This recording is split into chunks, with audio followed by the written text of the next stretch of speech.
Good evening, ladies and gentlemen, friends of all ages. Salutations. It's Thursday. What is it? It's always Thursday. Thursday. I don't know the day anymore. Welcome to the Grand Central Sports Hub. I'm Jay-Z coming from you. I swear I'm on my first beer. I'm coming to you from Triangle, Virginia, not Square, Virginia, not Circle, Virginia, not Rectangle, Virginia, Triangle, Virginia, where it is. I got a nice little breeze going on in the yard. Good evening, Mr. Soriano, from your home base in Salt Lake City. Good evening. Do you feel unsafe being in the rebel states now? No, you know what? Virginia is like two different states, right? You could probably Northern Virginia and Southern Virginia, right? So I'm in Northern Virginia, closer to DC than I am anything else. So it's an interesting state because it really is like two different things. As you're driving up, we did that 3-day trip from Texas, and until you get at least midway through Virginia, you still feel like you're in the deep South, and then it all turns around a little bit south of where I am, and then you feel like you're in actual civilization again. So, what are you? What's your beverage of the evening? We like to start off the show with that. I was a late adopter of the whole natural light seltzer thing here. Oh, it's the best. Not a fan of natural light beer. We'll get to that later in the show. I would say I never met anyone that was a fan of, but that would be a lie. So I think you were very intimately involved. I think there was a whole there was a poison sumac incident with that, or it's a poison oak. But the Catalina, not the Catalina wine mixer, but the Catalina lime mixer. Oh, it's amazing. But Aaron, are you saying it's gross, the seltzer, or the Aaron Glasser just wrote gross? And I don't know if he's referring to the seltzer or the beer. But there was a really good little I wish our good friend Diamond Dan was here because during my time living in Virginia, I was familiar with a really good coffee place in Old Town. I hate to interrupt, but hey, look who it is. What's going on? It's the co-founder of the Grand Central Sports Hub and ladies and gentlemen, the latest adjunct professor at Fairleigh Dickinson University, Professor Seth Canner. How are you doing this evening? Professor, the check's in the mail for that comment. You know, Matt, every week I watch the show, your setup improves even more. You got a great microphone. You've got what we call in the industry cans, headsets. You have great cans there. I love a great set of cans. Thank you to the good folks at Skull Candy for roping me into this pair of beauties. That's nice. Those don't come cheap. No, well, these did fall off a truck. I will say that. I retired my Beats. I wear headphones every single night when I sleep, and after 2 years, the Beats were starting to get beat up. So, yeah, these are nice. Those are nice. They are wireless. They Seth are. They let him out of the basement. They have let Seth out of the basement for this program. Thank you for joining. So we didn't want to make it sound like you've abandoned, but you have a legitimate job for teaching sports journalism. And you were telling me today how much of a hard ass you are as a professor, and I was very impressed. Well, so please teach these millennials how to be adults. Well, they're good kids. You're a millennial. I am not. Technically, you are. No, technically, Matt's right. We're right on the line. The line that's not a millennial line. I was born in the 70s, so I don't have to deal with that bullshit. Oh, you don't show your age. Thank you. So, Seth, I do have a question for the chairman here. Is it hard after listening to WFAN for 30 plus years, not calling the school fairly ridiculous? I call it FDU. Fairleigh Dickinson's good, but I call it FDU. It is a good school. FDU, yeah. They're good kids. It's fun. I've always enjoyed public speaking. God knows my wife doesn't listen to me at home. Well, maybe students will listen to me instead. So I decided that I would take on this task, and it's been fun. It's been fun. You just got to find ways to draw responses out of the students. Obviously, I think a lot of it's because we've never really met each other, and we're thrown into this virtual situation right now, which is a lot different than in-person learning. but it's just something that I've wanted to add to my portfolio for a while. When I was down in Virginia and I was coming back to New York, I knew I would need to work. So I emailed about 30 schools over the course of the last 2 years, and Fairleigh Dickinson got back to me. And that's how I ended up there. So I'm teaching a sports journalism class. It's on Thursdays from 2:30 to 5. And now I'm getting more work on WFAN again. And I'm getting a lot on Sirius XM, and I'm off of furlough with the Boulders right now. So my schedule's pretty full. So let's keep plugging your shit. You might as well. Much for humility, right? How are things at Provident Bank Stadium these days? It's Palisades Credit Union Park. Oh, that's right. Sorry, you know what? I've got my Rockland County banks mixed up. That's okay. Jason and I were just talking about that. Provident Bank doesn't even exist anymore. Does it not? National Bank. Sterling National Bank. You haven't been back to Rockland in a long time, have you? It's been, sadly, it's been over a year. That's not so long. Yeah. No, things are going well. We're playing a summer recreational league this year, which is good. A lot of quirky rules that we have. So after 9 innings, we don't play extras. The games are decided by home run derbies. Oh, don't give Rob Manfred don't give Rob Manfred any ideas, because we're going to talk about him in a little bit, and I don't need him to be watching the show coming up with any fucking ideas for his baseball league. Our home run hitter has all his ribs, so we're fine with that rule. So what happens is after 9 innings, what you do is you have 5 batters. No, you have 1 batter per team, 5 swings. Whoever gets more home runs wins. And if they're tied after that round, then it becomes sudden death. And then what we're also doing this year is we're playing music during the game. We're actually playing music while players are in the field and batting. Really? If there's a year to try some stuff out, I can tell you're totally paying attention to me by texting somebody else, Jason, but that's okay. What I am doing is pushing it out to the folks and letting them know you're on the show. Because you are why people tune in. Our ratings have taken a dump since you've been off the show. No, I'm going to be a broke man by the end of the night. You're complimenting me way too much. Yeah. So if there's a year to try out new things baseball-wise, it's this year. Who knows? Maybe we'll be trendsetters.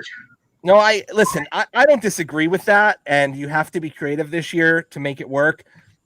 We've talked about things that are a little ridiculous for Major League Baseball, the extra innings rule, some things that are okay, like the 7-inning doubleheaders. Hey, listen, it's 2020. I mean, I don't know. See, wait, I popped your name out, and we got 3 new watchers right away. So what does that tell you? They watch for you. They watch for you. It tells me that people have a lot of time on their hands. That's what it tells me. So right when you joined, we were talking about what our beverages are tonight, because it's like a thing now. We like to go through it. We're drinking. So what do you have? Anything? Water? Just a cup of water. Just a cup of water, really. That's it. I'm plain Jane. What does Mrs. Toriano have with her? I thought we already discussed this. I got my you already seltzer, right? That's right. I got my Catalina lime mixer. So, and when I run out of that, I got the bottle rack behind me. Speaking of beer, where's Diamond Dan tonight? He said 8:30 this evening. He's dropping a deuce. He's not teaching a class at any university. I can guarantee you that. No, he's not doing that. He had to go to the Packy to load up. Yeah, or he's at the casino throwing some money down on the horses for the weekend. I have a Shipyard pumpkin. I'm here for all the ridicule, guys. My first pumpkin beer of the season that I bought at the Wegmans. Seth, I got a Wegmans. It's I can't tell you how amazing. All of my money is gonna be gone in about a week and a half. Okay. Wegmans, great store, a little overpriced in my mind. That's why I just said what I said. Their selection's fantastic. I love their pre-made meals, but you can go broke. I mean, it can be one shopping trip at ShopRite for what you spend on pre-made meals at Wegmans. Listen, we're going to have to start bench cut supermarket edition next week, now that you think about it. Never a fan of ShopRite. No? What was your store of choice? Wallbounds. Oh. Wallbounds was good. A&P? I liked A&P. I never minded Pathmark. Pathmark was the worst. Dirty, disorganized. Yeah, and you wet Pathmark was. But when I lived in Jersey, that Pathmark was nice. So one that's relatively new to our area now, Uncle Giuseppe's. The one on 17 and Ramsey. 17. It's been there for about, I'd say, 2 years now. They have crowd. They have crowd control there. They have cops there. So the last 2 times I went to New York, I spent a good 90 minutes to 2 hours in there. The first time, I just go in and I get my kid a meatball and I just spend the entire time feeding her that to keep her quiet. But I came home, I packed like fresh pasta that's still in my freezer. I packed so much to come home. Seriously, Mush, you got to go to that place next time you go home. It's right on 17 by the city line, by the what's that good diner? The State Line Diner. Oh, the State Line. Oh, we need to do a start bench cut diners next week. Write it down. Diners Supermarket. Do it now. What? So, just so you know, Matt, since you haven't been back to the area in about a year, right by Uncle Giuseppe's, there's now a Chick-fil-A. No, he doesn't like. No, no good. I struck a nerve. So Chick-fil-A by Dulles Airport. Well, 2005. I was like, "Oh, this is great! Chick-fil-A, awesome!" Walk over from the hotel, get a Chick-fil-A, one bite, and there's like a fucking chicken heart in the middle of it. That's it. Yeah, I can see how that would scar you. That's it. No more Chick-fil-A. Except they do have good 25-cent cones. So, Jason, why wait for the Start Bench Cut Diner edition? Why not just do it now for a few minutes? Well, okay. Okay. Here you go. Here you go.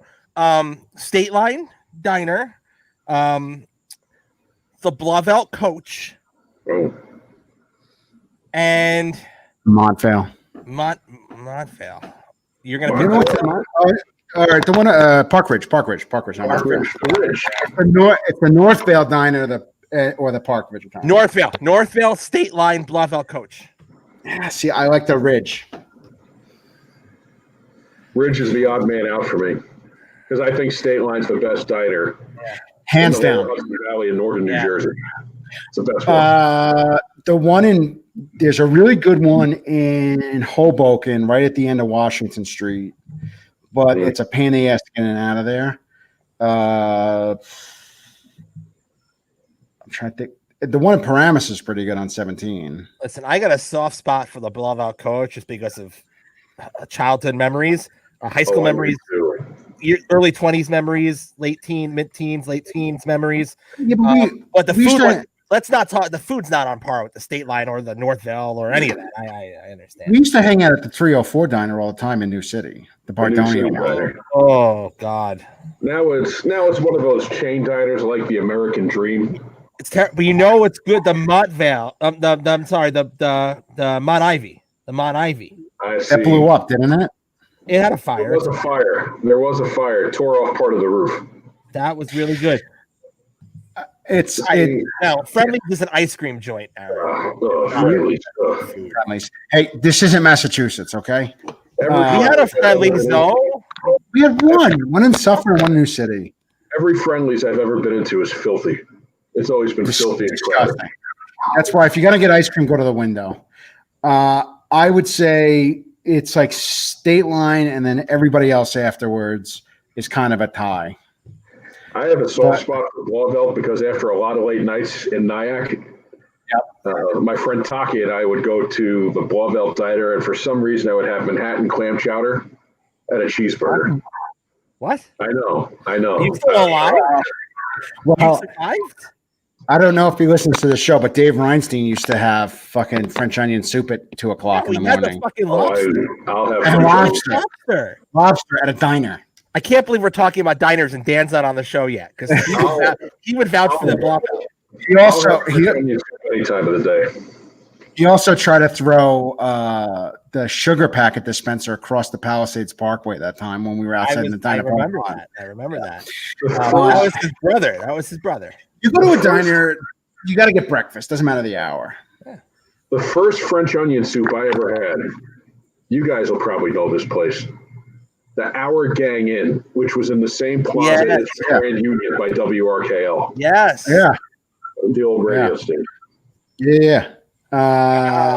Yes, I do remember that. There's that really good pizzeria in there. Grill, right? The Rainbow Grill after? Yes. Yeah. That was by the video store, the Captain Video. Yeah. Captain Video. We're having a night. My God, reminiscing. I'm sorry. There are a lot of people that are probably. I'm really breaking sports talk code right now because we're talking about inside things that a lot of people may not know about, and I took us down this path. So I'm sorry. No, we've done this every week though. Usually in the start bench cut, like we just start riffing on things that are fun to talk about. Because here's the deal: there isn't much fun stuff to talk about lately. So, Seth, I know you.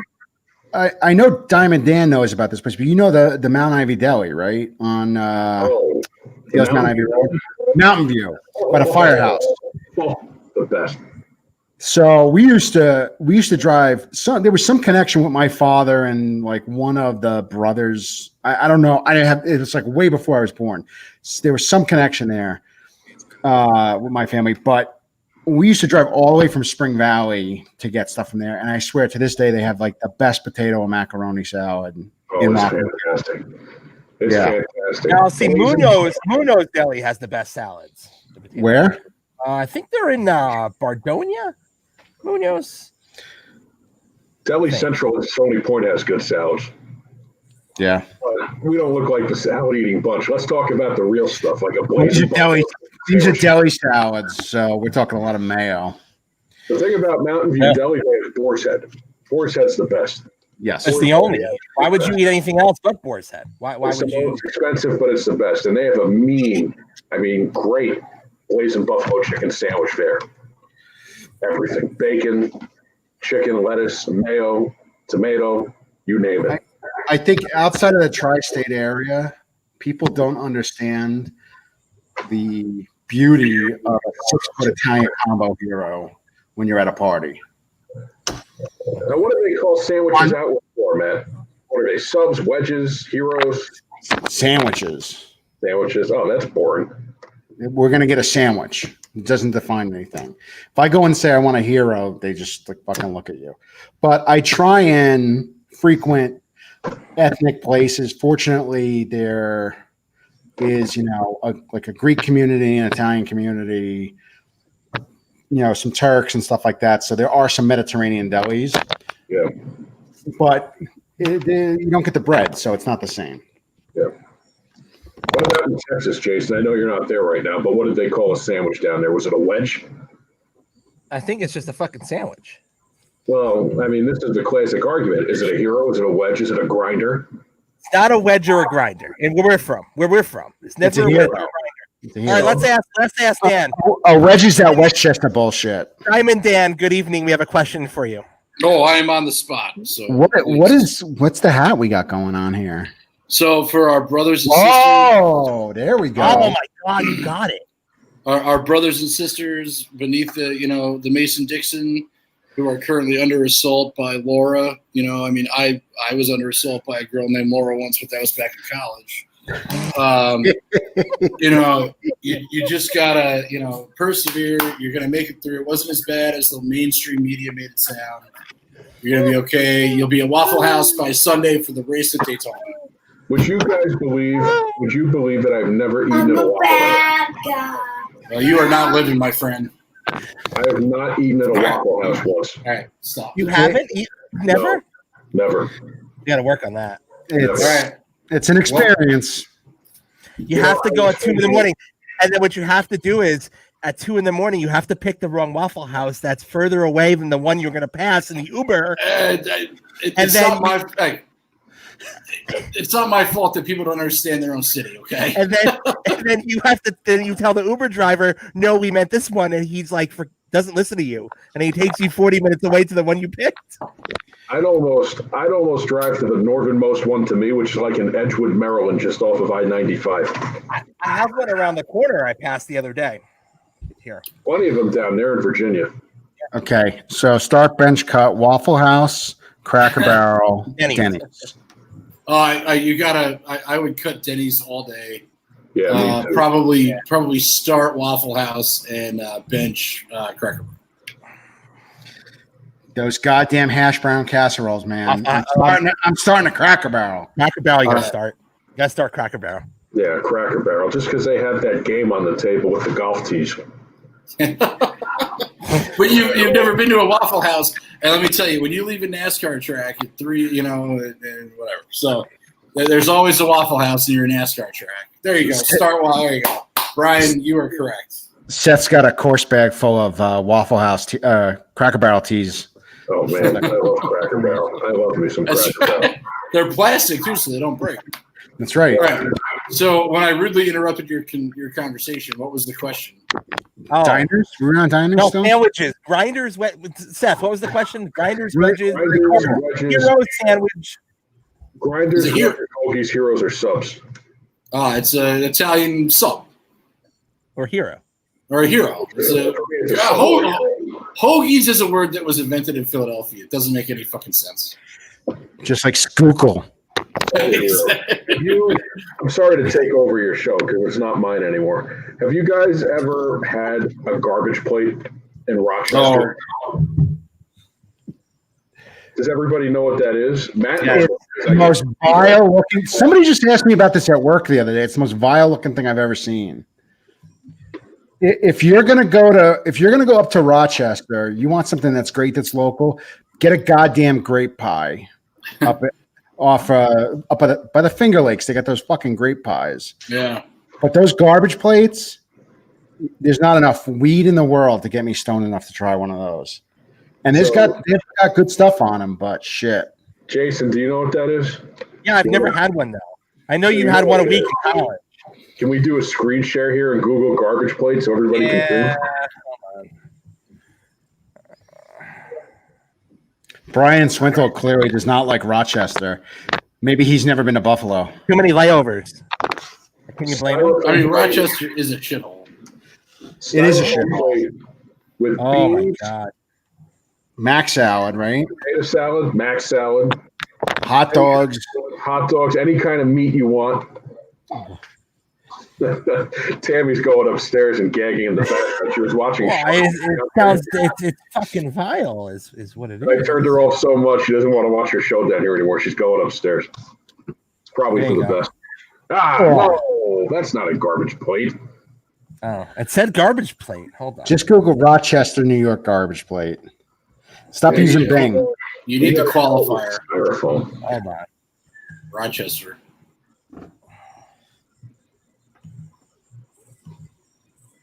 I'm still digesting the one that I had 7 years ago. Mm-hmm. Like that. An upstate New York delicacy. Is that it? Yeah, I guess that's kind of close. It doesn't know because it's on a dish. It's not on a paper plate. I'm looking for the full experience, like the one in the styrofoam container. The one you take into the cab and like spill all over yourself. See, that looks way too organized for me. It looks way too organized. Right? You shouldn't be able to tell what each individual piece of food is. You know. No. You don't want to know that. That looks like a healthy version of a garbage plate.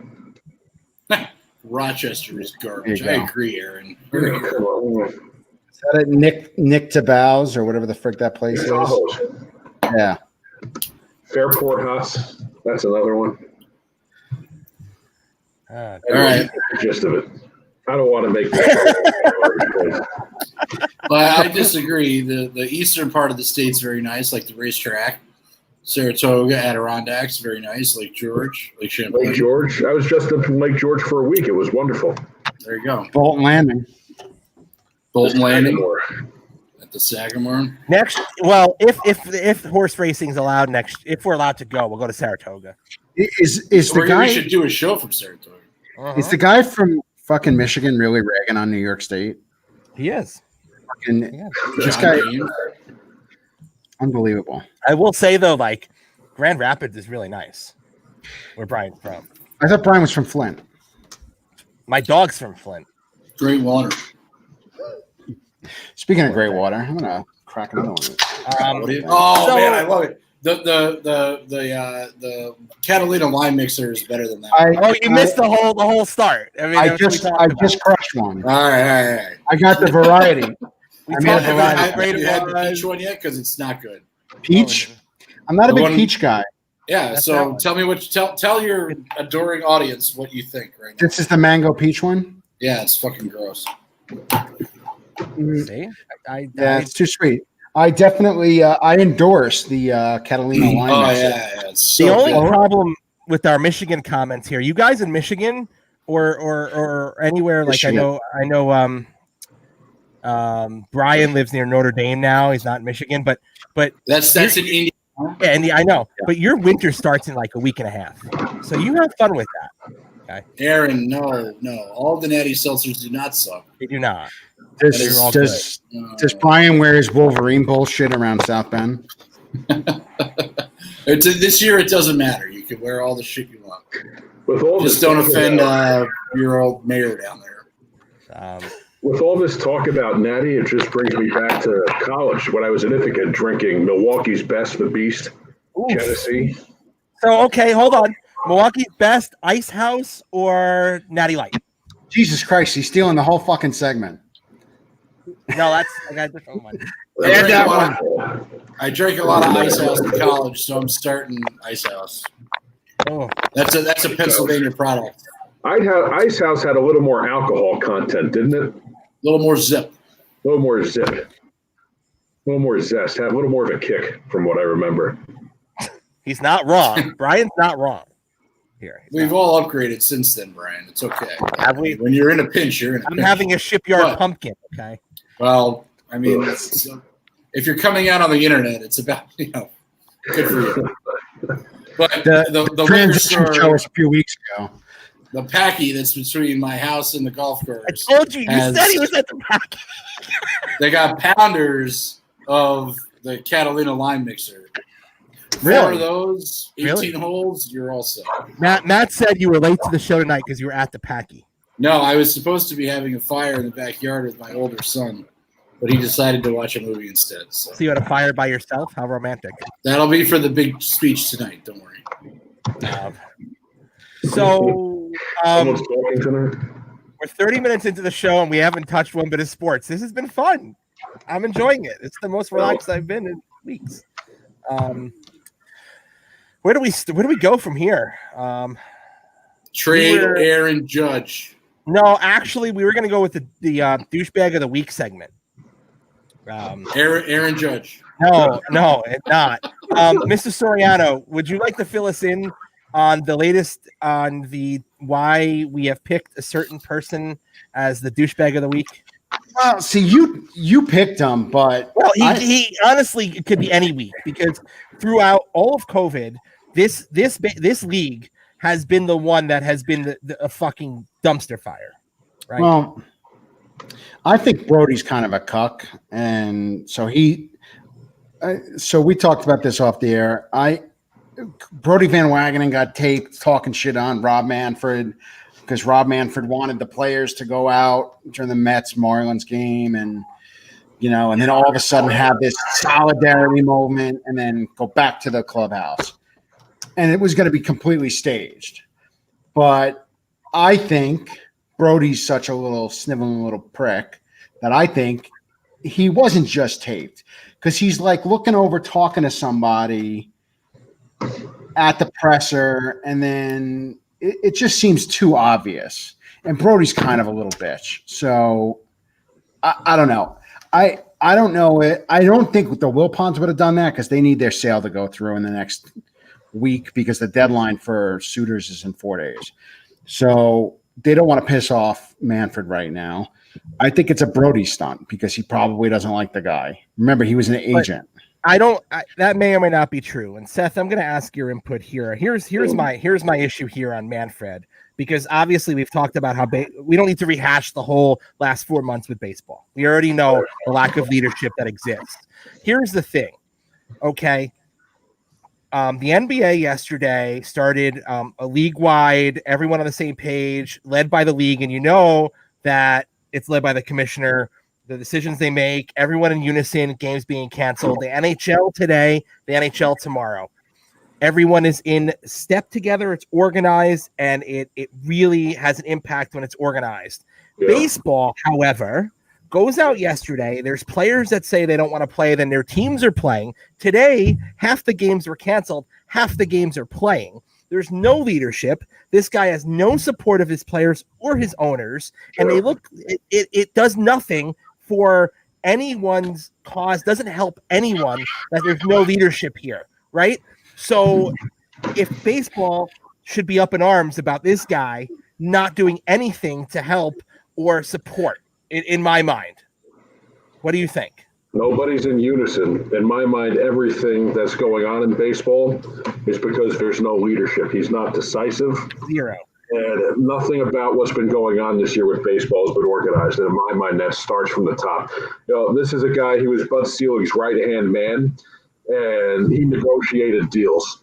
And I think it's fairly clear that he doesn't have the leadership that is necessary for a role like this. I think he's more of a back-of-house guy. He's more of a numbers guy. I don't think he is a decisive leader. I don't think he has what it takes to be a decisive leader. I think he's a good number two, but I don't think he's the guy that should be in charge of baseball right now.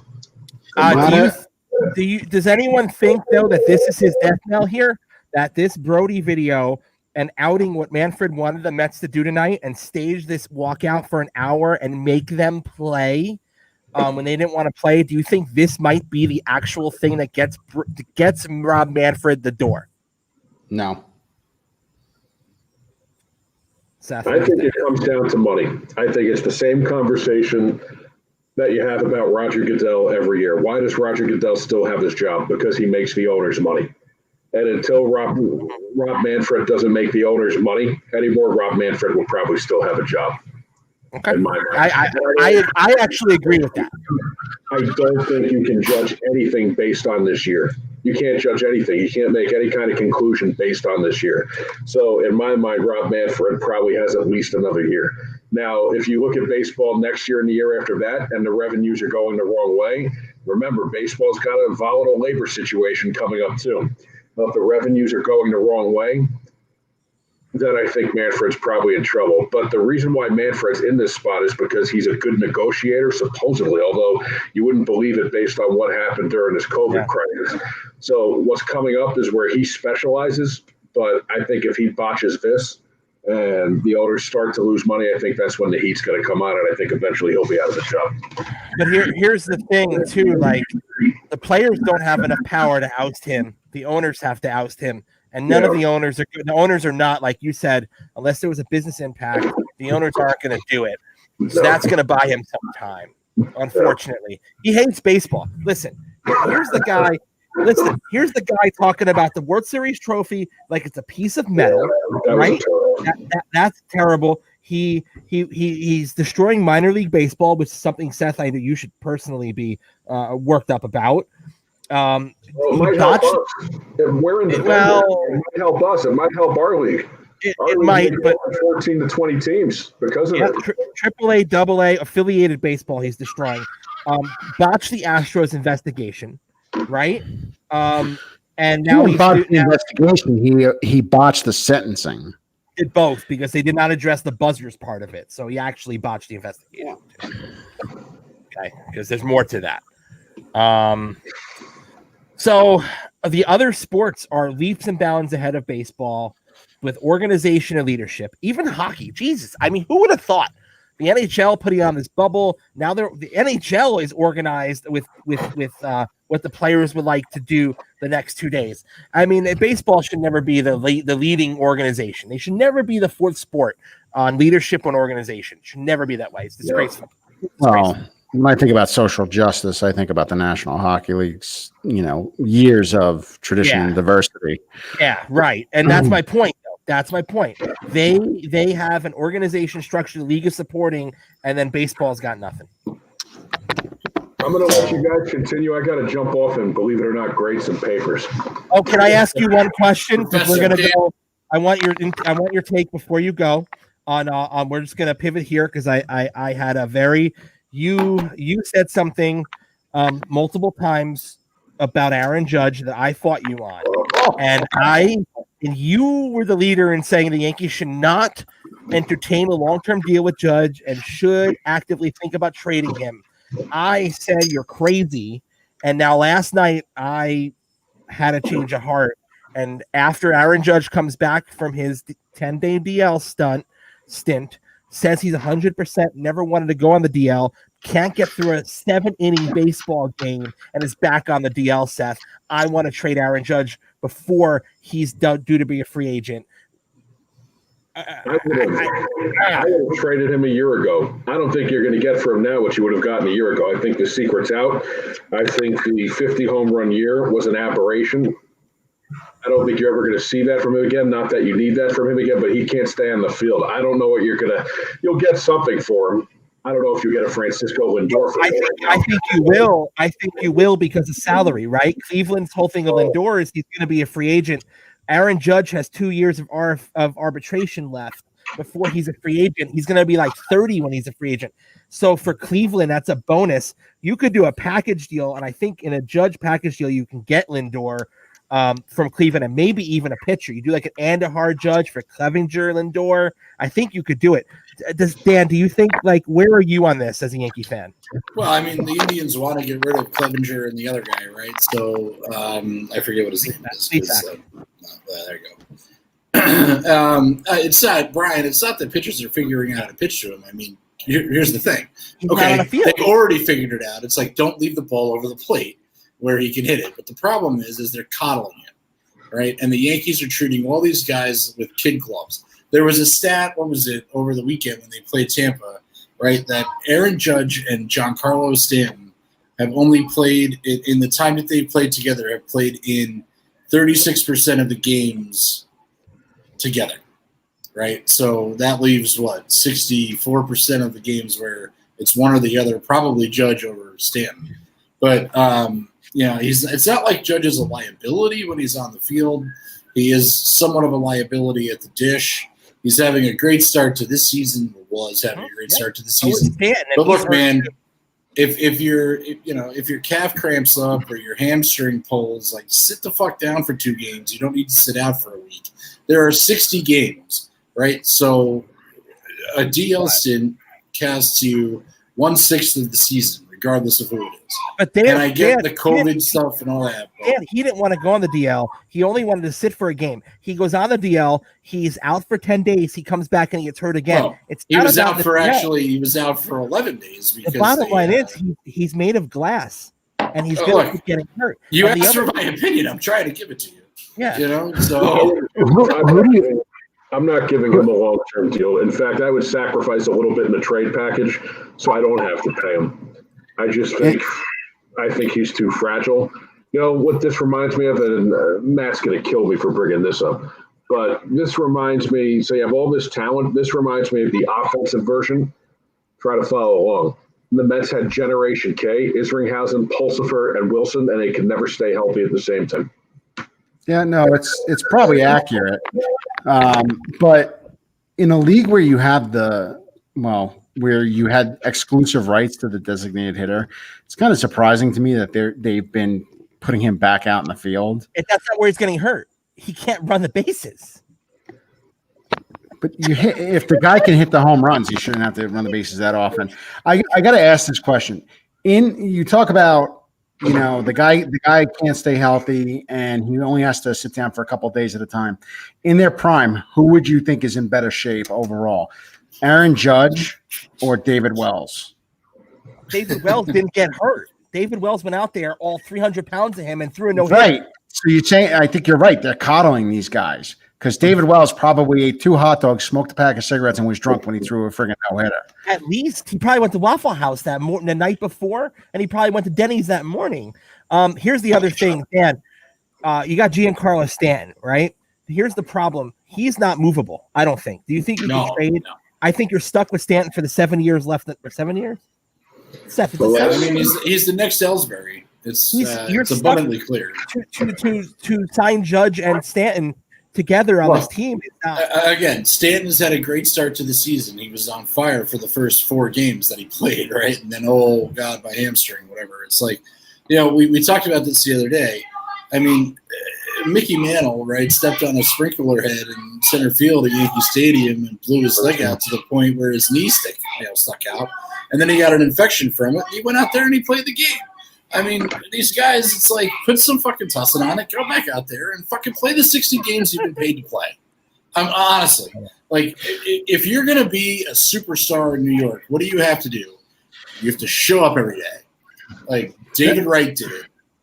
Derek Jeter did it. David Wright did it until he was literally almost paralyzed. Yeah. Right. I mean, think about CC Sabathia.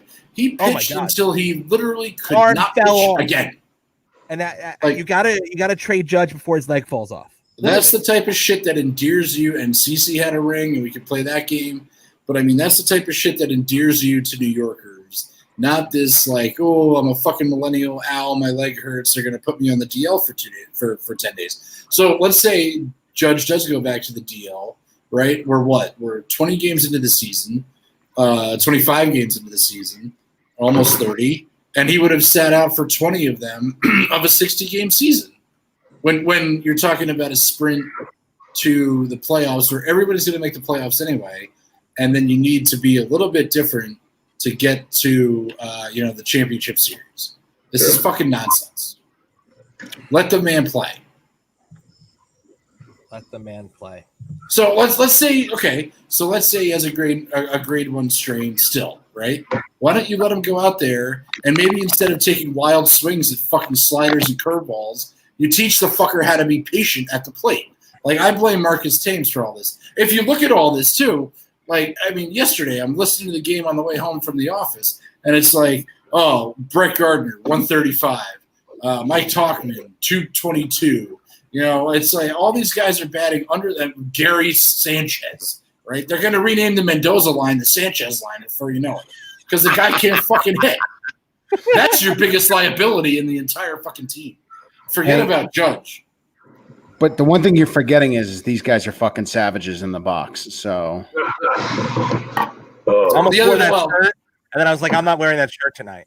Until he hurt his thumb, DJ LeMahieu was leading the batting category by almost 100 points over the guy in second place. That guy is the gamer. That's the guy you build a team around. You know, all the times that the Yankees have gone out in the last 20 years and bought the shiny object, Carl Pavano, Kevin Brown, Jason fucking Giambi, it doesn't work out. But you find these little nuggets of gold like LeMahieu, and they turn out to be fucking superstars. And LeMahieu is going to be back in a couple of days, apparently. I mean, but LeMahieu was already a superstar. He was just in a bad market, right? And he was in Colorado. Like, no one gave a fuck about him. And he came over here with that dipshit Adam Ottavino.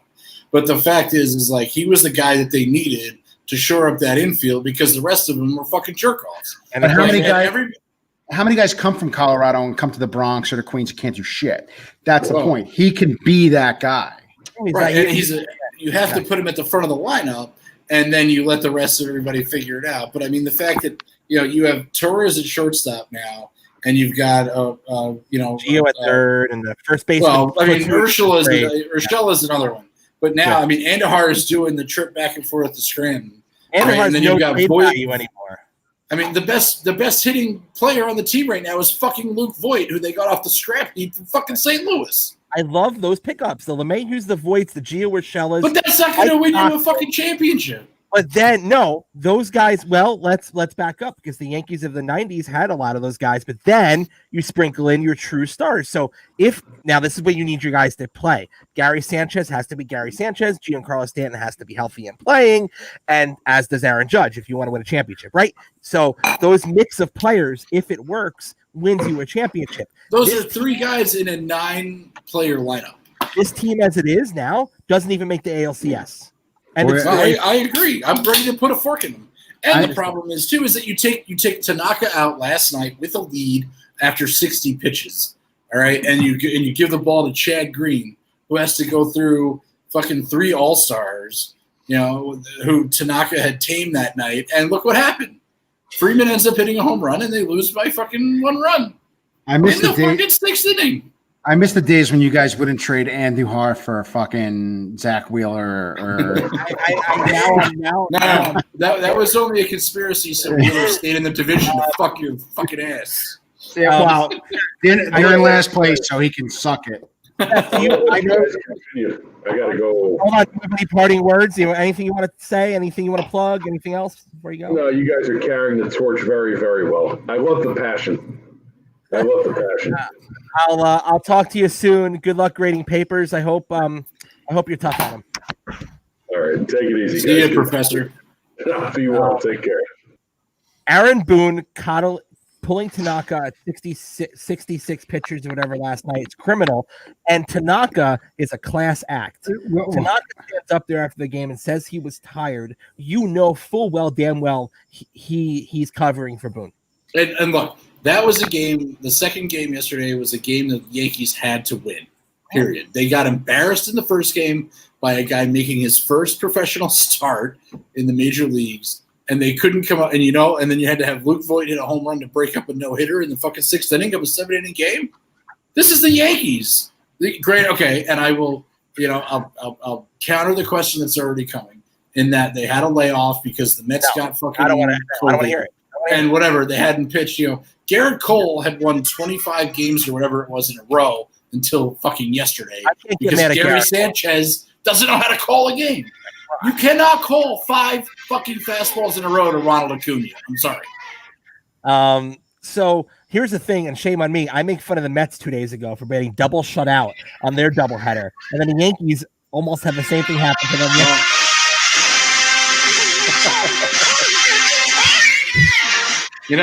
Matt, that's racist. Hey, you know what? I don't fucking live in Atlanta. It's not my goddamn team. We play meet the fucking Mets. Not racist. Bring your kiddies, bring your wife. You're guaranteed to have the fucking time of your life. Where was I on my rant? I shame on me for making fun of the Mets for their doubleheader mishap. Mushed it. You mushed your own fucking. I mean, that's unbelievable. Hey, you know what? At least nobody stole home on you guys. Sorry, he stole second. It was fucking Willie Mays Hayes out there. Where are you going, meat?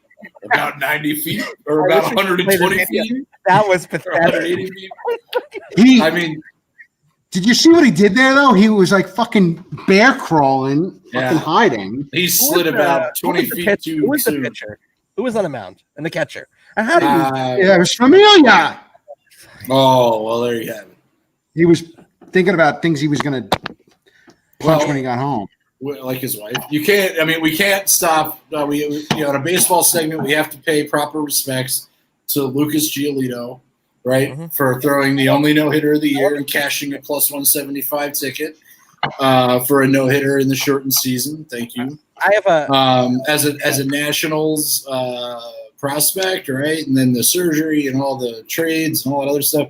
For him to now become a legitimate ace in Chicago is very impressive. Oh, it's great. White Sox look fun. Matt, if you're with the Mets right now, and let's put you on the hot seat. I've had enough of the Yankees. I'm getting nauseous. So before we go to, let me ask you this question. We got a trading deadline coming up next week already. You're currently 13-16. The thing about that is the playoffs are, I guess, within reach, right? I mean, they are. They are. The Marlins are in first place, barely over 500. So the Orioles qualify for the playoffs right now. That's right, and we play them. Go Giants or so that I don't know how this is being done. I'm trying to see how many teams are making the fucking playoffs again. I don't even know. All of them. Yeah. 24. What is that? I don't know if Yahoo has this set up right at all. Anyway, the Mets technically have a shot, but here's the thing: going to trade deadline, you can't be buyers. You can't be buyers. So what do you just stand pat? What are you going to do? I would stand pat. Maybe short. Here's the thing: they put Dan's twin brother in the rotation. Which, by the way, you guys are complaining about taking out Tanaka-san. They fucking took out this guy after 39 pitches. He had given up no runs during the first game of the doubleheader the other day. Which guy? Yeah, thank you. I don't know why I can't ever fucking.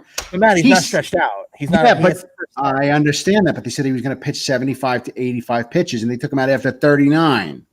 So if you let me give you, you got Lugo issue number 2. Maybe you move Mats back to the bullpen. But so you get another guy out there. You know what? There's a lot of teams in it, and that makes me think there's not going to be a lot of sellers. I think the best thing that could have happened to the Mets was Cespedes opting out. I'll tell you why. Dom Smith has been fantastic. And Cano has been solid. So Cano has been becoming your DH. You move JD Davis to third base, his natural position. Dom has gotten a good look every day at left field. So now you've got Dom's bat in the game every day. You've got Cano's bat in the game every day. And Cano has been hitting the ball fantastic outside of the first few games of the season. Before the friggin' COVID outbreak, Alonso was starting to wake up, and Conforto's been consistent. So, really, your weak Jimenez is on the DL right now, but your biggest weak link is center field, which is Nimmo, which, at the very least, the guy sticks his ass into the fucking batter's box and gets hit. Yeah, I mean, and no, I don't really want Brendan Nimmo on the Yankees. You asked me if I would take him, but the guy's a great pull hitter, and he's got power. A better leadoff situation. What does he play in the field? What is he doing? He could play any outfield position. See, that's the thing. Aaron, the Yankees are without Judge or Stanton. They definitely need some help there. Hicks is not playing well. Gardner's done. Tuchman and Frazier and Hicks is not a playoff caliber outfield by any stretch. So that could be. I would take Nimmo over the top over Hicks at this point. Andres Jimenez is going to be out for the next week, but I think that he's definitely solid as a leadoff hitter. They've had him in the 9 spot, but he's fast. He can get on base. He could bunt for a base hit. He's patient at the dish. And the kid is fast. He's really fast. Like Rosario's fast. This kid is fast. So he's a good leadoff hitter that allows you to bat Rosario 9th because he can't hit shit. Yeah. So I think we summed up our depressing New York sports week in baseball enough. I think we can move on to our start bench cut. It's better topic. I'm happy Edwin Diaz got hurt last night, so I'm good. His hand. His hand fell off. Yeah. So we are waiting for Aaron Glasser to come on to discuss the potato chip teaser that I put out on Facebook a little while ago. He had a really great analysis about it, so I invited him to join us in a little bit. So that one we'll wait. We'll wait on the potato chips. So this is the part. This is the what do we start with the degenerate stuff? Well, I added one that you don't know. So let me start with the one I added. Do you want to ask Dan about the diners? Yeah, give that to Dan. All right, Dan. So diners in the Rock-On area. So you got State Line, which may have been a little too west for you. What did we talk about? You said Blauvelt, Mush? Blauvelt. And I said the Ridge and Park Ridge, but you say Northvale. The Ridge was good. The Montvale Diner was really good. Yep, I said that one. Montvale Diner. What was the one that was right in Ramsey? Right, the park. It was not the Parkway Diner. On 17? The Tiffany Diner. That was the one. Right near Bosco, right? It was right where, on 17 South. That's State Line. No. That's the one that's on 17 North.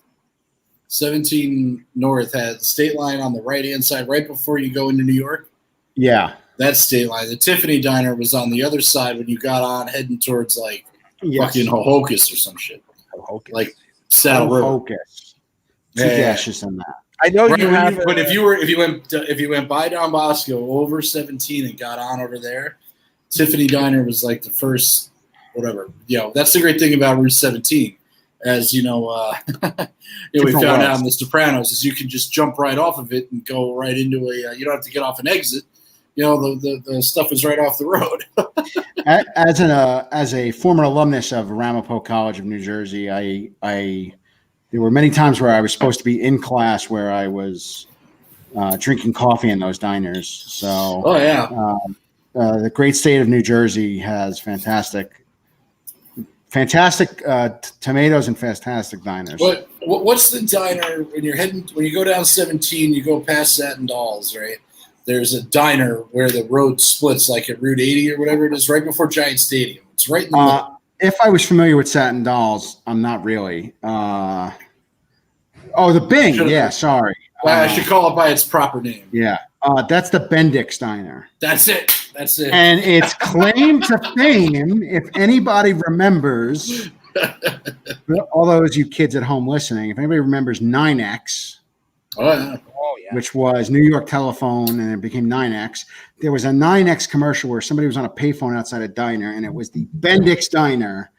And if you've ever taken a drive to Giant Stadium and your father's like, I'm not taking the Parkway, it's too much traffic, and you take 17, and you go in the back way.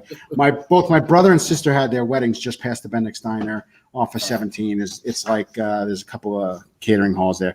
Great diner, and you got all the planes coming from Teterboro Airport buzzing your head as you get out there. But $7 also over there. That's not Richfield Park. What is that? What's the name of that town right there? So you're right kind of on the intersection of so you're not at Teterboro. Richfield Park is further east. What is it? I'm thinking of what is the name of that town right there? And it's driving me nuts. I gotta look it up. It's not Little Ferry. That's yes. Yep. Bendix Diner.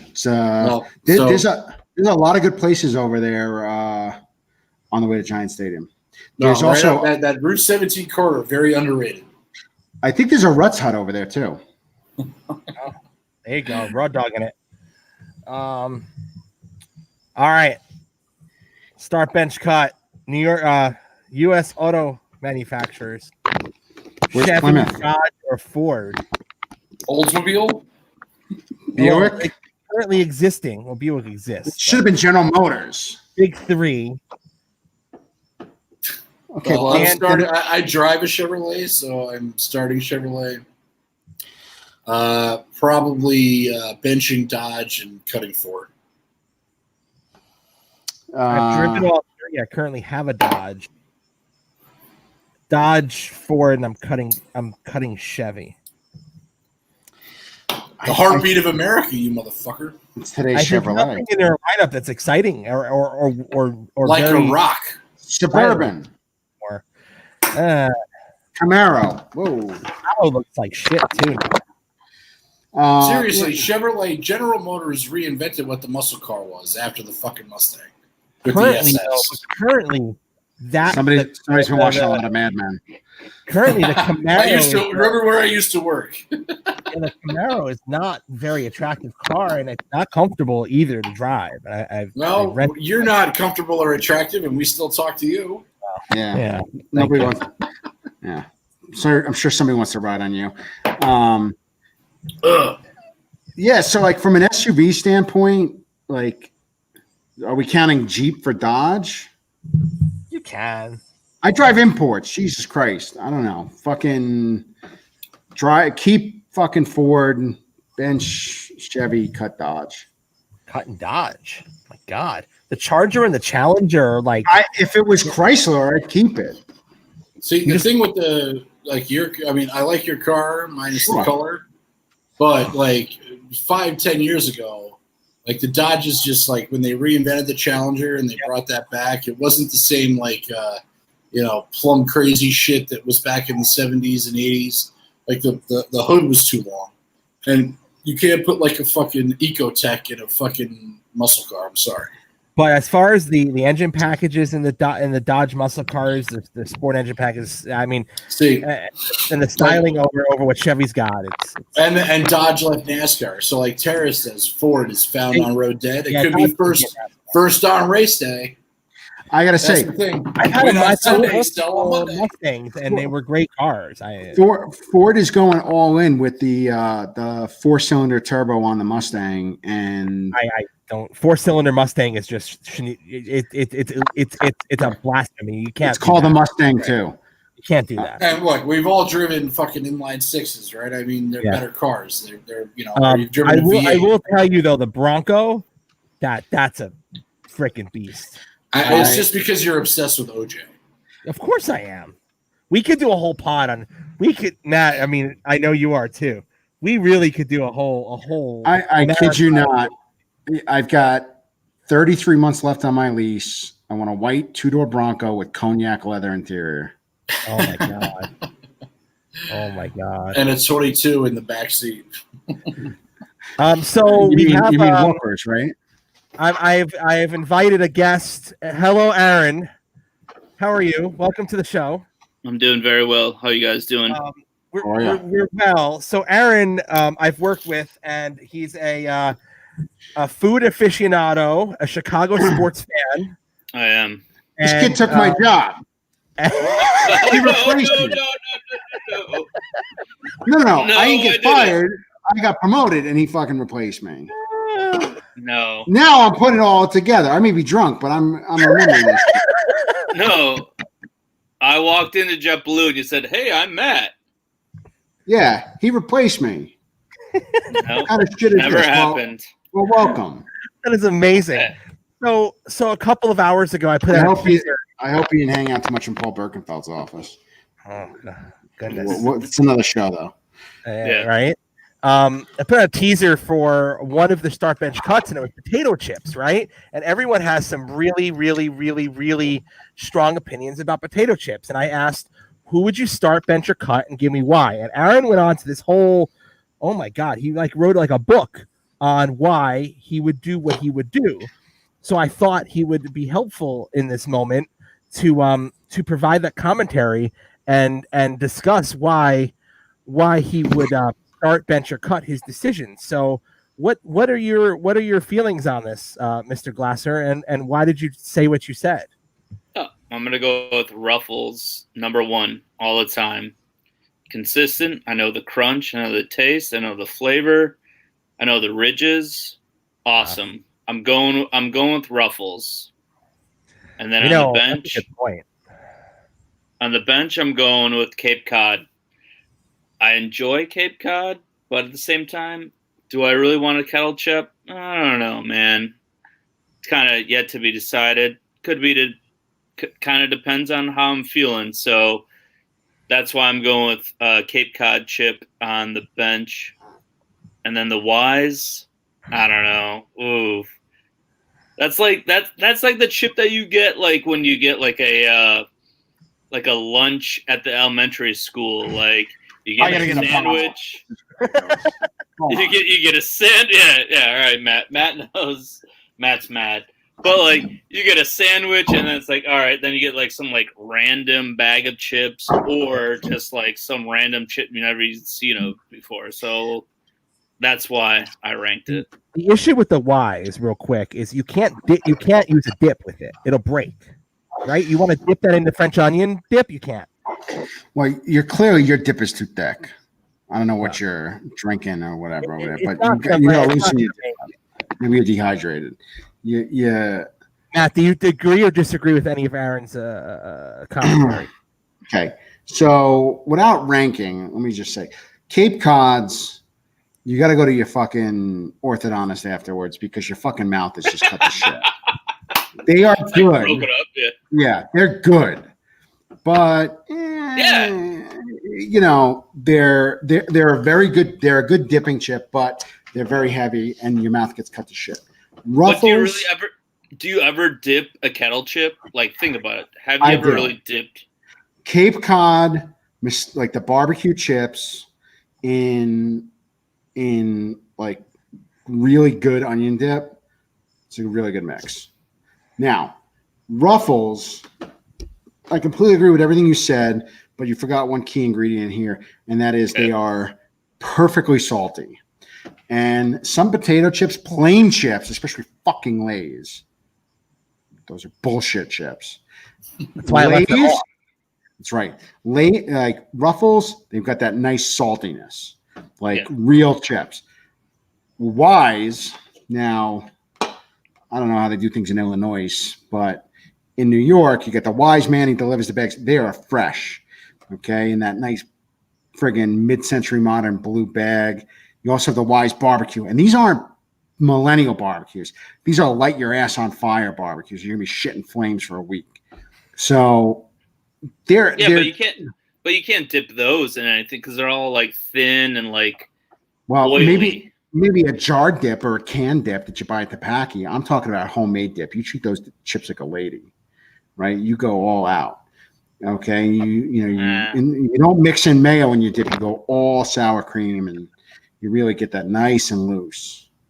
Okay, so and Jason's laughing, but he also knows that he has used Ruffles as cereal with dip as the milk. So I don't like milk or cereal. I don't know what you're talking about. You're fucking lying. I've seen you do it. But Dan, what is your take on Yeah, this? I think we lost Dan. What's going on, man?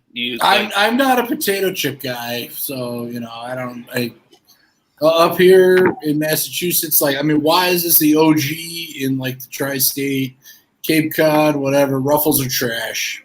There you go. Start wise, bench What? Cape Cod. Who are you? Yeah, aren't you from New York? No, Ruffles are national.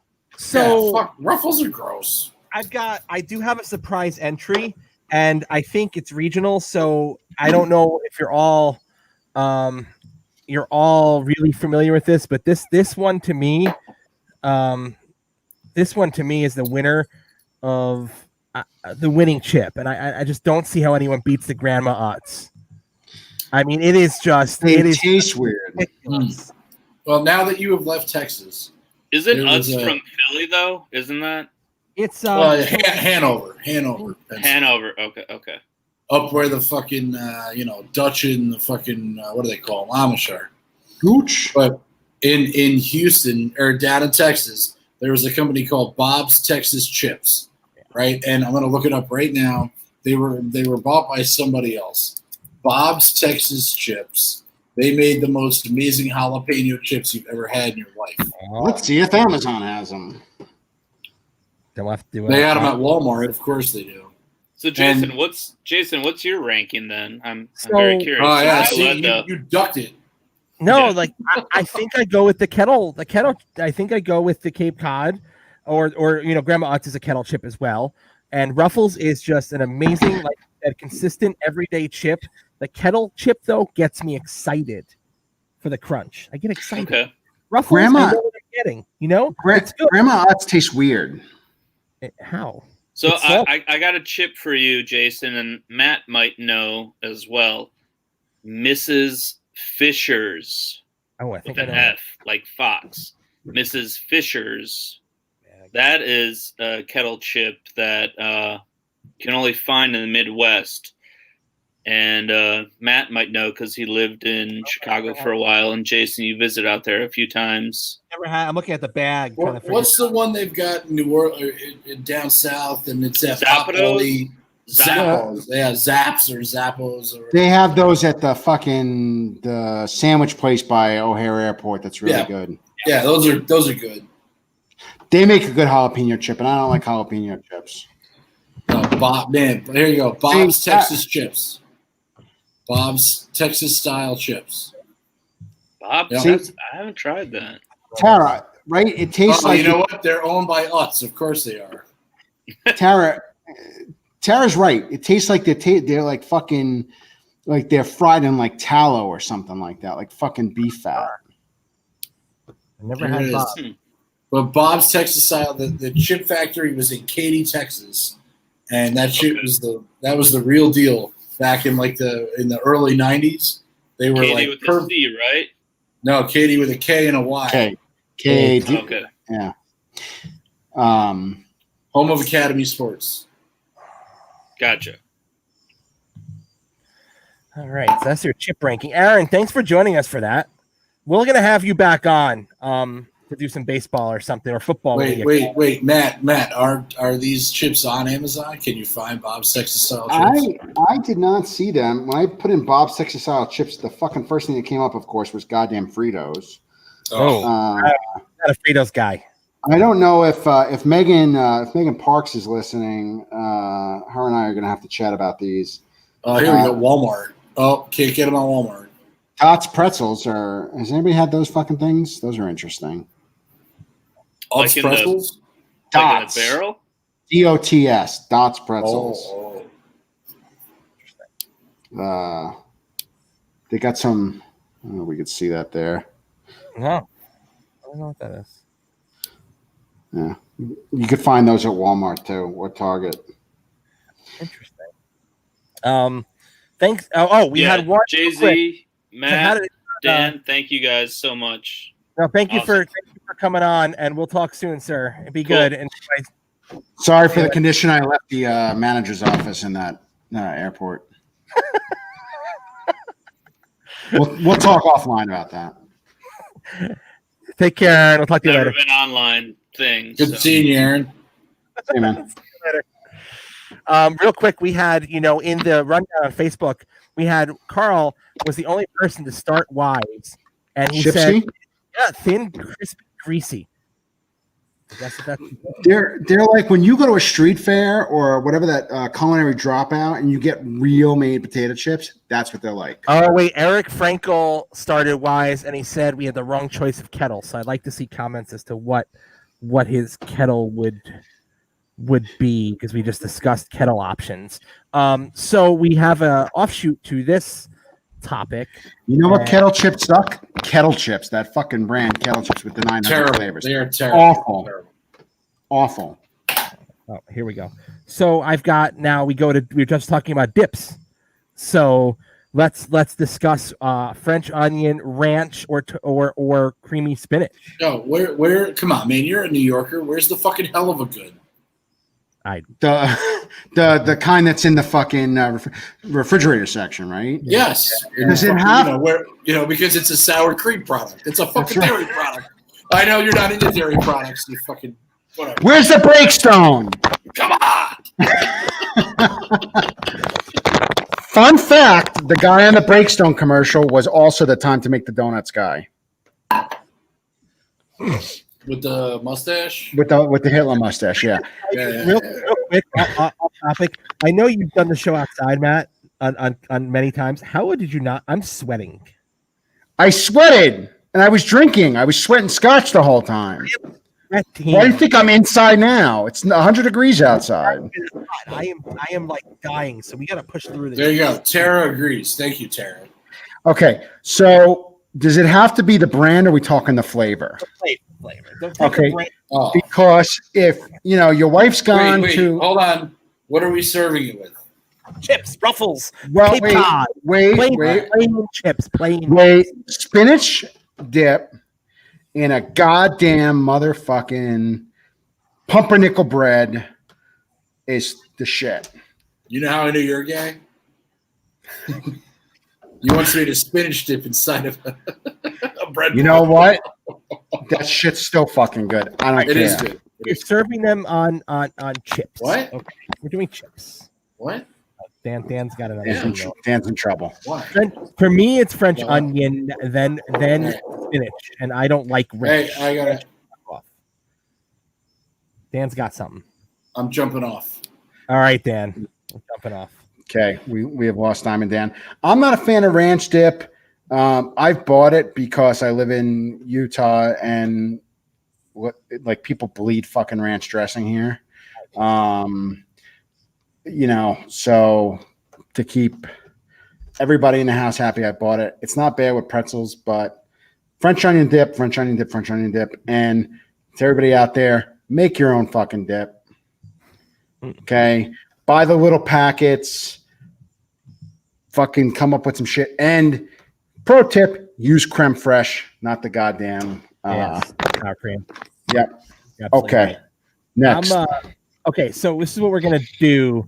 I'm gonna do one more. I'm gonna save a couple of these for next week because Dan needs to. There's a few of these I made just for Dan. Yeah. So I wanna. Yeah. Okay. We'll do this one real quick, and that'll be it. Because I can at least help with this one. Is this the wings one or? No, we'll save that one. Because he's gonna do better with that. So we'll do the what kind of beer do you classify this under? I think this was. Well, no. See, you mixed in the High Life. This was two different classifications. The High Life was in the. The High Life was in the. The High Life was in the shit your pants beer. So this is shit your pants beer. Well, this is really just shit beer. Right, but if I drink Coors, it's just your stomach just fucking rots. Oh, Dan's back. So perfect. Hey, so Dan, this is a tough one. This is a tough one. I feel like I know where you're going to go with this. I mean, the yellow jackets, Coors, I think time Coors is the worst beer on the planet. Yeah, but Banquet's not like light. It's not. Well, yeah, but I don't think banquet belongs in this conversation because it's not. Dan, I'll tell you, the last time I had banquet was with you in Arlington last summer, and I almost fell asleep at the Steak and Shake window after the baseball game. Are you saying banquet is stronger than banquet strong? It's more drinkable for sure. Well, High Life is more drinkable, I think. Miller Lite is shit. No, but High Life you can drink. High Life is easy to drink. Like Chicago loves fucking Miller Lite because it's so close to Milwaukee. Or they drink that fucking old style bullshit.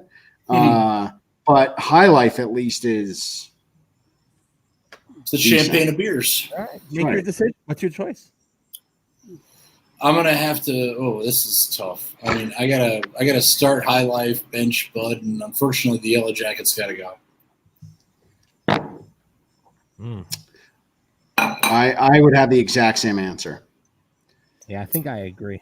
High Life as a drinkable shitty beer. High Life is and that bottle, that sweet bottle. Yeah, well, and the pinup girl hanging out in the moon. I mean, that's classic.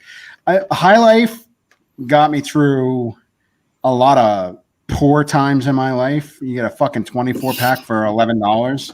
We bought it all the time when we had the place together. Yeah, and we go through a lot of it because it goes down real easy. And NHL, whatever it was. 05 probably. I think with Ruffles, chips, and dip every night. Yeah, Ruffles family size. Ruffles family size and French onion dip with Miller High Life. This is how we got inspiration for this segment. So we've all opined. Yeah. So two more. What are we doing? We're going to do two more and call it a night. So let's go. Let's start bench cut chicks from Mad Men. I saved some for next week. Wings. Oh, like the wings. We have Hooters, Quaker Steak and Lube, or Duff's in Buffalo. Oh, this is easy. Yeah, it is. Go ahead, Dan. Well, you start Duff's because Duff's is number one, better than Anchor in Buffalo, and Quaker Steak and Lube. Very regional, very good couple of wings, but Hooters, you know what you're getting everywhere you go. And ever since they started doing the Daytona wings, the grilled wings with the spicy barbecue sauce, it's a tough call. But I would start Duff's, bench Hooters, and cut Quaker Steak. That's fair. Yeah, I would probably be the same. Duff's, you could also get a beef on weck if you want to get a small plate of wings. I never heard of Duff's until I lived in Buffalo. I thought everything was Anchor Bar. And Simpsons, right? I mean, what's that? When I hear Duff's, I was like, Simpsons beer? What? Seriously. And most of the Duff's locations are these little shitholes, but their wings are on like the next level. It's pretty much all they do. They're breadless, and they get the skin just right where it's like just so crispy. And the sauce is so good, and they bring it out and so does Anchor Bar for what it's worth. You order 50 wings for like a table full of people. They bring it out on a pizza sheet and just throw it in front of you. They're like, here's your vegetables. Yeah. And that's how a lot of places are up there. If you order a pizza and a thing of wings, you get 2 pizza boxes basically. And it's genius. But the wings are fucking great. And now it's like I gotta fucking get the fryer fired up this weekend. I would probably. What? Here, do they mail order their sauce? Let's see here. Because I might be doing the same thing. Hooters, I think, there's no Hooters around here anymore. The one we had was pretty depressing. But their wings are pretty damn good. Quaker Steak is all right. You can get wings shipped right to you. There was order wings. A good local chain where in Austin, Pluckers. I thought they were phenomenal. What happened at Tommy Wawiki? That place the was good. Food truck, and Aaron is the one responsible for me going there. They're really good, but it's only a food truck, so that's a little The niche. problem with Tommy Like Wingy is they're only drumsticks, no flats. No flats. Gotta have flats. So the coup de grace for the night. Let's see here. And I mean, this is all you guys. This is so easy. It's not even. Where's the lucky strike? Oh, that's a different category. That's we're not saving that. That's another category. Jason, you got to follow that one up after this. You can't. I know. I saved some to put in the back. Two luckies. For me, Parliament. I can't do fucking menthols, and I would probably I'd cut the Newports and bench the Marlboros. But Parliament's recess filter, beautiful. That's all, and American Spirits aren't on this list either. I mean, for me, it's Marlboro's, Parliaments, and been cut away. Never Newports, never Newports. Bush, pull up the next slide for him. Let's the other. You didn't make it. No. Well, okay. Marlboros, like when you're drunk and you want a cigarette, it's a great hit. And Parliaments with the recess filter, yes, but there's just something about smoking that Marlboro from fucking Virginia and all that. I get it. Yeah. What was supposed to be the next slide? It's grandpa cigarettes. Grandpa cigarettes? Well, my grandpa smoked fucking Pall Malls. Same here. No fucking filters. Yep. No bullshit. Red packs. That's right. And I'll tell you, they lived like my grandparents, in Woodhaven. They had a little, they had like a galley kitchen. They sat there and they smoked their Pall Malls all day. Oh man, you just can't go back to that because they make them, but they're it's like the Chesterfields coming back, right? Did they have? I know both sets of my grandparents had these in the house. Did they have the ashtray in the stand that was next to like the easy chair? Yeah, of course. So you didn't have to have one taking up space on the end table. Exactly. So you just flick it over here, Yeah, I can remember sitting on the stoop with my grandfather, and he could just fucking sit that thing on end when he would sit, so he could free up his hand. Just balance it perfectly. Well, and now, back then they didn't have 17 remotes that you had to work to get the fucking sound bar and this, that, the other shit. They were simple people, and they were, they had very little vice, but it was very clear vice, right? 4 channels. That's it. And it was the Mets were on fucking picks and whatever, Those are the days, right? There was no like, oh, we're going to fucking Virginia to go to Waffle House. It was like, no, we're going down the street to go beat the shit out of Vinny. It was like, no, man, broke down the street. He fucking spit on my shoes. I'm gonna beat his ass. Oh, God. But I will say this: after watching Mad Men, I feel like, and they say during the COVID that cigarette smoking is back on the rise. Oh, I can't imagine. You gotta keep your mouth covered. Right. Not in your own home, though. Well, on your porch. Well, I mean, and then watching, like I've talked about this with other buddies too. It's like watching Mad Men. Holy shit, man! Like, can you imagine? Granted, like I love the fact that they go through the show. We were going to talk about great television characters, and I think that AMC did a great thing with Mad Men, with enduring characters with a great show with Mad Men. But it was like you wake up, cigarette. Go to the office, cigarette. Take a nap. Wake up, cigarette. Little gin, okay. Like it was like just it's different than our generation, is accustomed to.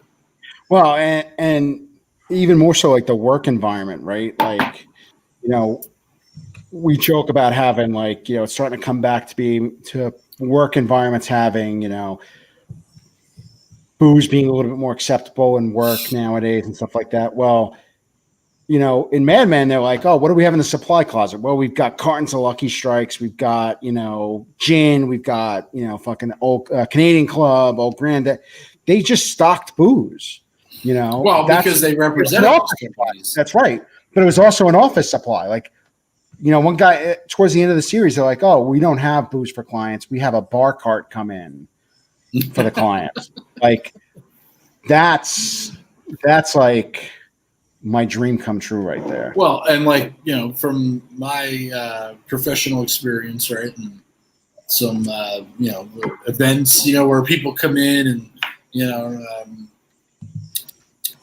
certain companies, you know, entertain people. You're like, those are the events you want to go to because the shit is top shelf, right? Oh yeah. So, but it's after hours. It's not like at fucking, you know, 11 o'clock in the morning. I mean, my favorite part of fucking Mad Men so far is when Don comes in, shows up, and it's like, oh, how you doing? He's like, I'm going to go take a nap. Wake me up in an hour. Like, imagine pulling that shit off like now in your daily life. Yeah, I have a couch in my office, and I have no idea what the hell to do with it. I just look at it and want to take a sleep. With one of these around, it's like, oh, hey, look, a client is on the phone. Okay. Yeah. You know, maybe that was the thing. And that was like, I was watching reruns of Blind Date the other day for no reason at all. If you remember that was on like UPN and shit. Yeah. Channel 9 back in the day. Like all these, you know, dickheads are going out on dates and they're not sitting there like this the whole time. You know, they're just trying to figure out a way to either get in or get out. Oh, sounds like somebody I know. Who's that? Just a guy I've gone to a bar with. It's like, man, you know, it was only 18 years ago, but yet it seems like it was years ago. Yeah, no shit. Well, you're doing a great job hosting the show, Jason. Thank you. I'm just letting you guys go off and do your thing. It's all good. Can we talk about next week's show? Because let's talk about next week's show. Next week, we'll have, I guess, a recap of the baseball trading deadline and updates on basketball and hockey. But no, you're right, because we have horses. That's right. We got the Woodward is on Saturday at Saratoga. And then what's coming up on Saturday, boys? Finally, we've waited all this time. It'll be the first Kentucky Derby that has ever run in September. The first Saturday in September. Boys. Get ready. And I will tell you right now, I'm having a very, very nice streak at Saratoga right now. I feel like, you know, and what is what's his face's dad say in The Hangover? You never leave the table when you're on a heater. So we'll do a Derby preview with our resident. We'll do a Woodward preview, and then we'll do Derby a Derby preview. With our duos of horse racing experts. Stevie, I talked to Stevie today. I told him, I was like, you know, so today at Saratoga it rained, right? It rained bad. So you got mad fucking scratches. There were races that were run with 3 horses. It was terrible. So every fucking exacta and trifecta and obviously superfecta bet was refunded. And you're talking, I mean, you're talking like 3 to 5 and 7 to 2s. Like you can't bet that. The handle today was very low. Bad weather. So it'll be great in Saratoga. Hold the fuck up. We're talking horses here. Great weekend in Saratoga coming up. Unless that fucking bitch Laura shows up and ruins the weekend. You got a stakes race. You know, you got stakes races on Saturday. Next weekend, you got the Woodward at Saratoga, followed immediately by the Kentucky Derby down in Louisville. It's going to be fucking amazing. And 'Tis the Law is holding reign. And we'll do a great, you know, I mean, this is going to be Saratoga's crowning achievement. Well, hopefully my bookie allows me to live to see it. So with the streak I'm on, I'm running the opposite direction as you. Well, I'm not, you know, so sport, like, you know, real sports without, you know, with 2 legs, not 4 legs, not doing so good right now. 3. Or 3. In case of basketball. Right. The Rockets, if the Rockets ever played another game, it would be great because, you know, they're currently blowing a 2-0 lead. Maybe this is like a fucking psych out. Maybe James Harden is the smartest guy in the world because he's the only guy in the fucking NBA that has a college education. Arizona State. Where's Josh, the Red Sox fan? Mr. Arizona State. Well, Arizona Either way. State is not really. It's not really. Well, we know what they we give. can We debate know what the they give merits of degrees. We'll get Josh, the Red Sox fan, next week to get a little bit of basketball update. Your Well, Rockets are in trouble. Look, and the Sixers are already out. Those motherfuckers, like they fucking blew it to the Celtics, and that blows my fucking finals plus whatever it was 6,000. So, thanks a lot, Philadelphia. Appreciate that. And they fired their coach. Trust the process, my fucking ass. You still have the Flyers. Tony too. I do have the Flyers, and they fucking showed up. You know, they didn't blow a 3-0 lead yesterday against the fucking Islanders. And the fucking the Bruins looked terrible yesterday against the New York fucking Lightning. So it was like, yeah, all right. But now we're in this tactical pause, which is fine. And in a week from now, we'll probably be talking about, you know, what these sports are doing again. But, I mean, I cannot tell you that, you know, from the length of this, whatever it is, quarantine or issue that we've had with this virus and all that, like this horse racing season, the fact that Saratoga has been able to pull off a full season, granted with no fans, almost a full season, knock on wood, they got a week to go. And now we're talking about a derby. They got off of fucking Belmont. Let's fucking go. All right, we got Cox is like, Stevie and Josh next week. We got a full, chock-full guest show for next week. we're got money on the table next week because I'm gonna, you know, with the Woodward at Saratoga, it's gonna be a good betting race, and then, you know, the Derby, maybe not a great betting race, but we're still gonna bet anyway, right? Because that's what we do, and it's gonna be great. And it's Labor Day weekend. Think about it. We started this show right when we were in the thick of the fucking bullshit. And we were in the middle of, you know, we were right at the beginning of the pandemic, and we didn't know whether sports were coming back. And now we have a plethora of sports until the latest. You know what's great? Whatever. Besides that, I can now just drive 20 minutes over into DC and wager. And I can drive 40 minutes into New Hampshire. It's great. So do you ever think that in August? I mean, this is so. Let's focus on the positive right now, right, for 2020. Did you ever think that on a Tuesday night in August you could bet NBA, NHL, horse racing, and baseball? Until the games got postponed, yeah, I did. I'm saying before.